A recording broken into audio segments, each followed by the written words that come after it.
Hello everyone, I'm Mark Suxford and I want to welcome you all to my new podcast called People Behind Brands, brought to you by Making Websites Better.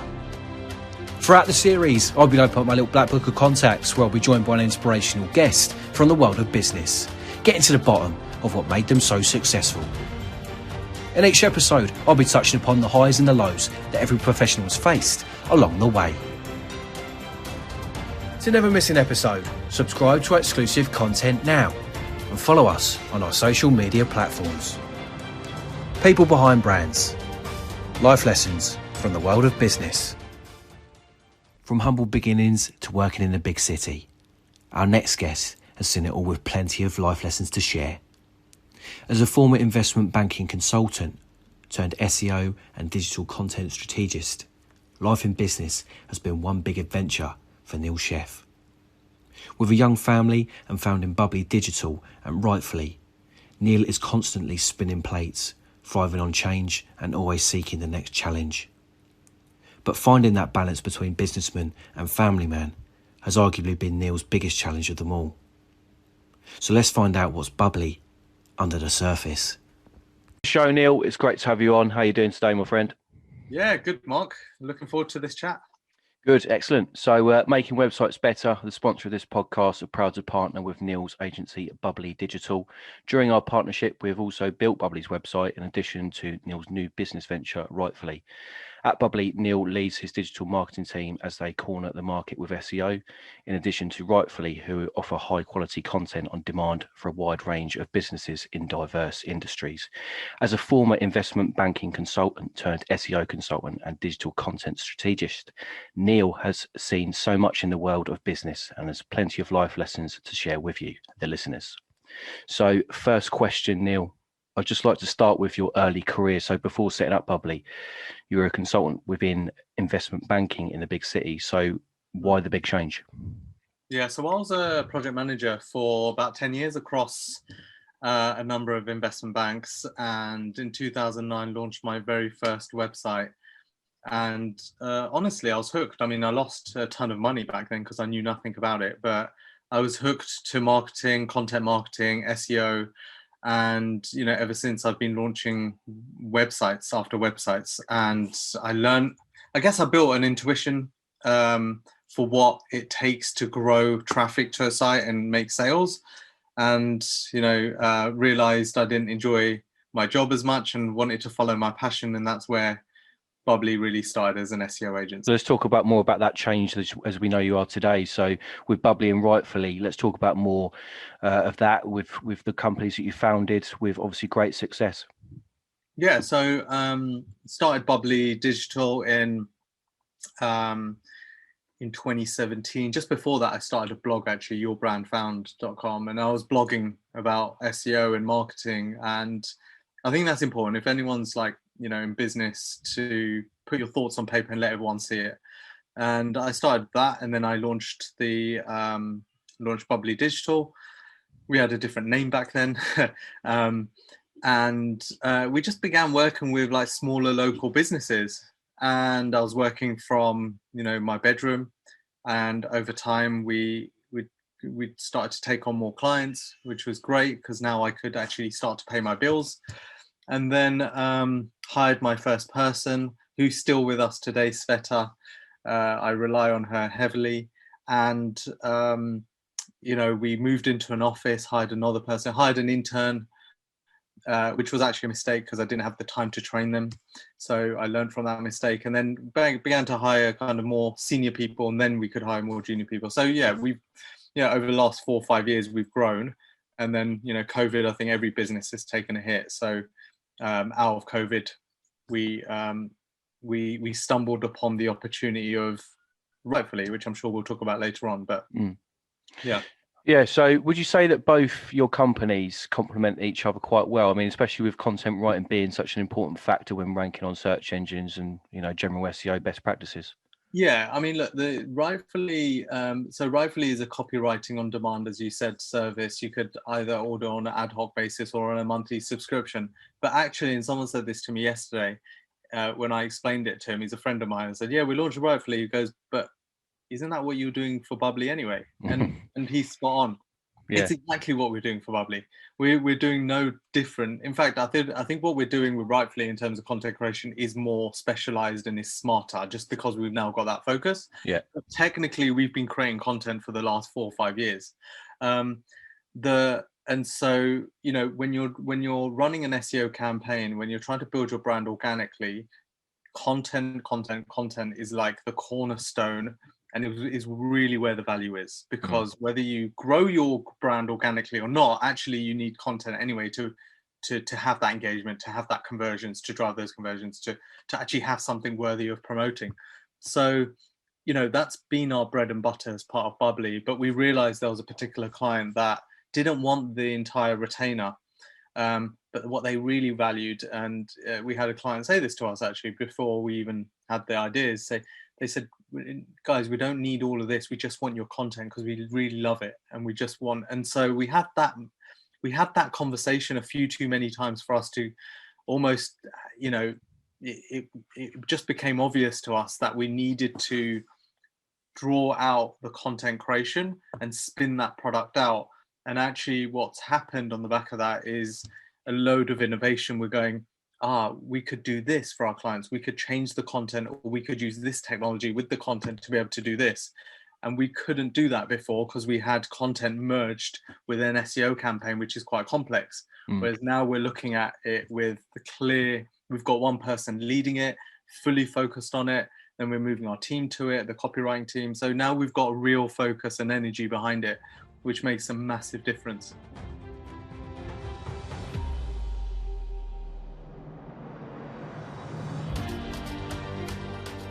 Yeah, so it's obviously been a difficult 18 months or so for UK business, with so much upheaval in terms of Brexit and all, obviously more recently COVID. So how would you say Bubbli have overcome that period? Yeah, so it was pretty hard. We lost a bunch of clients within 4 to 8 weeks. We were just losing, like there was a week I remember where we lost 5 or 6 in 1 week, and it was just dropping, you know, they were dropping like flies. And you can't really do much, you just have to be empathetic. You know, I didn't even try and force them. As an agency owner or a business, if you lose a recurring client, you're looking at ways of keeping them, right? Yeah. And at that stage, I think I don't think I would have felt good trying to even try, because you know everyone's taken a hit, revenue is down, people need to kind of pay the bills, right? So it went from like disaster moment to actually like laughter moment, where it was like, you know, we can't really do much, everyone's in the same boat. You know, we just need to get through this. So what we decided was, hey, let's spend more time on training, let's spend more time on the team. What could we do from a strategic point of view? And out of that, actually, we launched a training program, a 6-week SEO training program called the Influential Brand Accelerator, which took a ton of time to create. But now we've got that, which is awesome.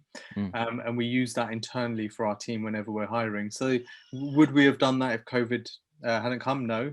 And then the second thing is, you know, that was mid last year, 2020, the training program. I would say we finished it in August.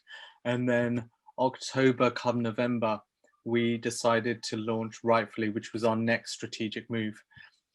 So you know, whilst the pandemic's been awful for everyone, there's 2 big changes that I don't think would have happened for us as quickly. I think Rightfully would have happened, but not as quickly as it you know, it may have taken years for it to come, because we would have been doing our day job, whereas actually we had the time to think and focus. So yeah, 2 big things have come out, you know, talk about silver lining and all of that.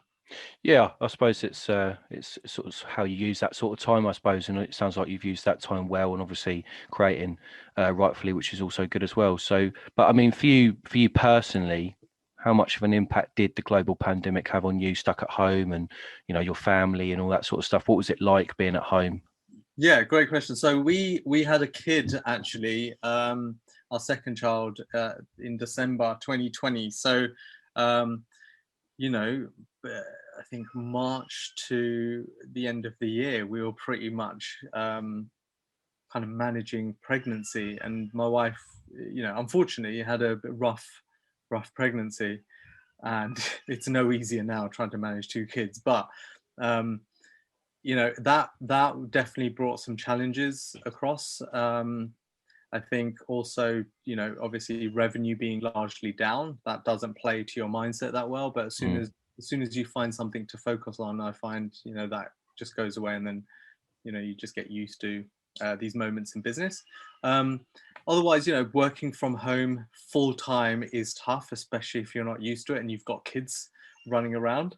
So I found that a real challenge, but to an extent, I also enjoyed it because I wouldn't have had like that time with Sienna, if I had been in office. So, and then also with Ari, now that, he's 7 months old, I've spent a good 7 months every single day with him. So there's been negatives and positives. I think, it's not been easy, but when you can get on the phone, when you can have Zoom calls, and you can kind of carry on with business without like, it's been really surprising to see the team just get on with it and actually be more efficient. So we've moved to a remote working strategy, and honestly, it's the best thing.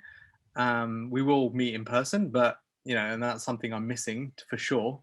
But we've all kind of adapted pretty well, I think.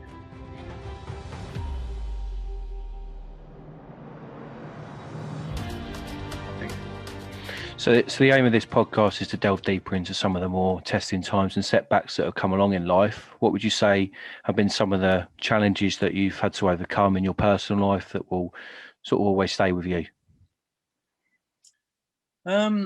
Yeah, I mean, I was actually interviewed for a Forbes piece a couple of weeks ago where it was about mental resilience, and it was about Richard Branson. So the fact that I got a piece within Richard, next to Richard Branson, felt pretty good. But the actual piece was about mental resilience, and how tough it's been for every business and every person out there during the pandemic. And one of the questions that she asked was, where does your mental resilience come from? And I do think I do think my mental resilience has got stronger after running a business for 5 years. It's not been easy, but I don't think I went in there weak. I've always been pretty strong mentally, and I think that just comes from having very little when growing up. In the article, I talked about having to borrow a neighbour's, not even borrow, a neighbour giving me their trainers when I was a kid because we didn't have enough money. And it's crazy to think right now about that life. But, I'm also very grateful about that because it taught me about working from the age of 15, thinking about money, bribing my parents for money from the age of 10. And that's because I realized the importance of money because I saw them having very little. Yeah. And I think, and so that's why I guess I am, the way I am, is because of those testing times that I want to make sure my family don't go through. So I would say if there's something that I constantly remember, it's that upbringing. But I think I don't look at it in a negative or a sad way. It's part and parcel of me, and actually I wouldn't have it any different because I know a lot of my thinking comes from there. Yeah, definitely. I think your experiences with family, how you've been brought up, obviously play a part in who you are today. So, you sound like more of a family man than you are a businessman first and foremost. But family has been the forefront for many people. But spending time with them more, for better or worse during lockdown. But just sort of talk to us about your support network and how many important people in your life have an effect on you. Yeah. So we've got my wife, 2 kids, immediate family is my family, and then my wife's family, and that's really a kind of core support network. And with 2 kids, it's been really tough. So having family close by who can help and jump in and actually just support us is amazing. Honestly, I wouldn't have been able to keep the business going had we not had that support. Just my wife's had a tough pregnancy, so that's something, that's that she's needed a lot of support for. So I do think family and business go together. If you can, if you feel calm and settled on one side, it helps you on the other side, and vice versa. Yeah. So how do you feel, like, obviously, because you're a dad and all that sort of stuff, and you're a business owner too. So how do you sort of juggle, being the two roles? It's hard, to be honest. I'm not sure I do it well, to be totally frank. But are you a dad? No, not yet, not yet. Not that I know of, anyway, Neil. Yeah. Well, who knows? On the back of this podcast, you might get some messages. But yeah, I mean, look, the way I see it is, I've got my 9 to 5, which is more like an 8:30 to 7, and then during the day, I'm sometimes taking Sienna for a walk, or taking her to the park, or giving her a shower. So I'm, trying to help out as much as possible during the day. But it is, trying to juggle everything is tough. I think most importantly, and this is where it becomes really tough, is switching off from business and giving your family the full focus. And I think that's easier when you're working from an office, and it's a lot harder when you're working from home. Because actually everything just merges together. Yeah. And we've a large portion of our clients are in the US, so often I'm having to do calls in the evening for the US time, and then I'm having to work out when's bedtime for the kids, or when's story time, and when I can and cannot do. So juggling all of that is definitely hard, but having a understanding wife can help. And just making sure that there are, in business, for those listening to this, there are going to be times when you might lose a big client, or there's going to be times when, things aren't going to plan. But what you need to do, and this is what I constantly remind myself, is look at the bigger picture. Look at what you've achieved, and how far you've come. And with that mindset, it kind of helps to settle me and focus on what I have and my family, and make sure that we have good times. But I'm not gonna sit here and preach and say, yeah, I'm perfect at it, because often I'll be on the weekends trying to play with my kids, and my mind is elsewhere, because I'm thinking about that client email, or I'm thinking about that sale that I need to work on. So it's definitely something I need to work on. But and I think building a team and sharing responsibility is a part of achieving that, and I'm working through that. Yeah, definitely. So when you're not busy being, the dad, or consulting or overseeing your business empire, how do you like to unwind, or what are your interests away from the pressures of everyday life? So big football fan. So Euros was right up my street. That was I literally live for football. I used to play a lot until I realized I got injured all the time, and I don't really hold back. Yeah. So I stopped playing football, although I'm trying and get back into it. So that's like my passion is any sports. You put me in any type of competition, sports competition, that's it. I love it. Yeah.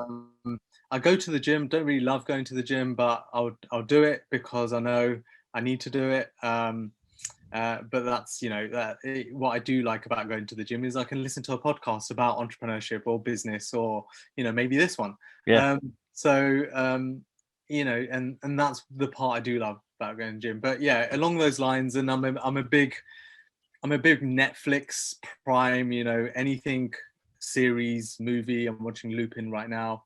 So that's kind of how I chill out and zone out is through those areas, and just friends and having fun. So which has been difficult for the last year and a bit, but yeah, that's kind of where I relax. So nothing too complicated. And travel is a big one, but yeah, at the moment I'm trying to force my wife to do a staycation, so we'll see if that works.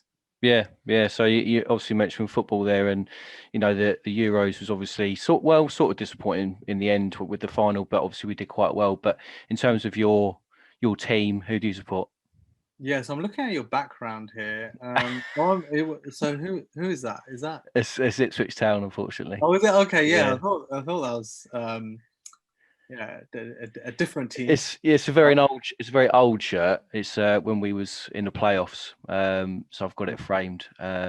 But yeah, so that's probably the only bit of success that I've actually enjoyed in the last 20 years, I suppose. But yeah, so who's your team then? Yeah, so Man United. Okay. Yeah, Yeah. so a lot more success than what I've experienced anyway. Well, yeah, I mean, yeah, for sure. Not a huge success recently, but I would say finishing second in the league ahead of Liverpool, and actually with pretty good performances is a pretty good season. So I'm looking forward to the next season, but I think it's going to be quite tough unless we get some signings.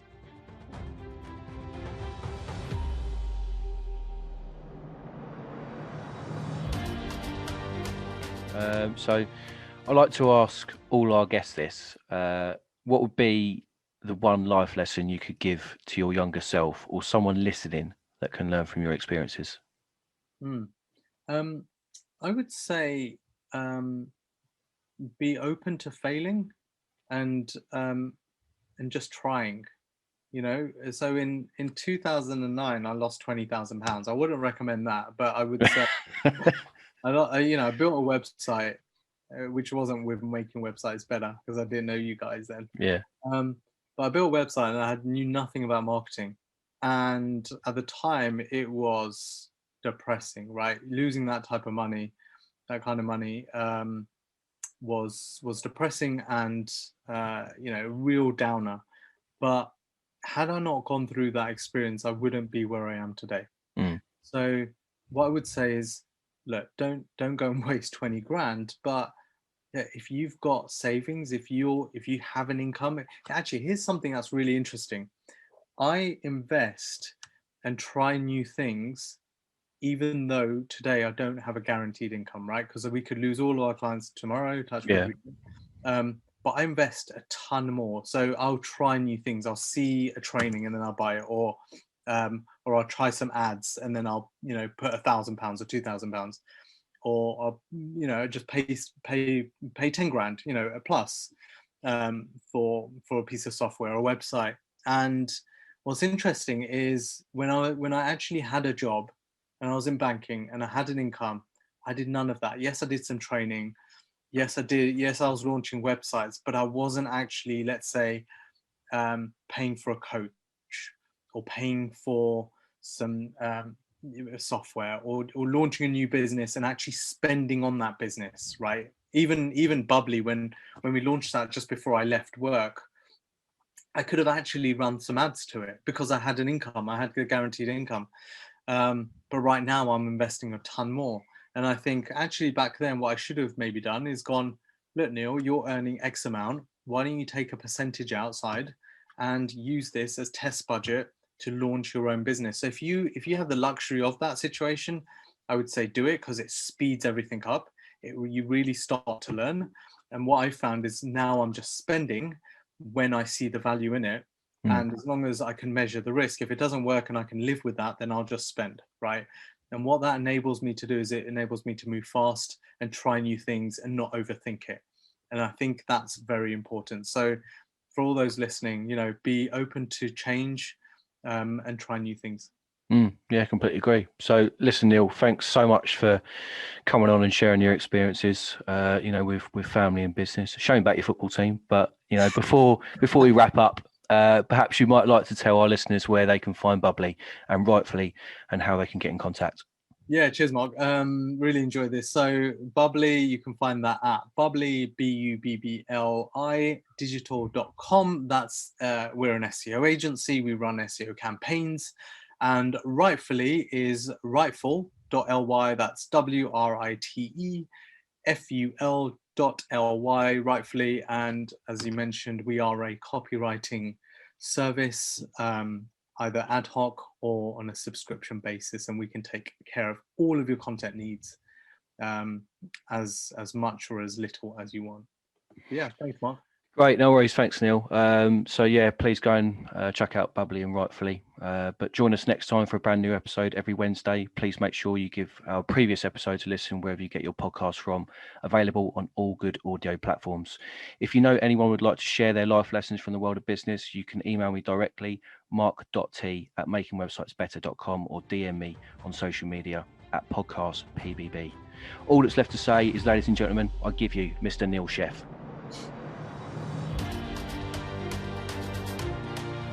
So that's it for this episode of People Behind Brands. I'd love to hear from you all, so if you want to get in touch, follow us on our social media platforms.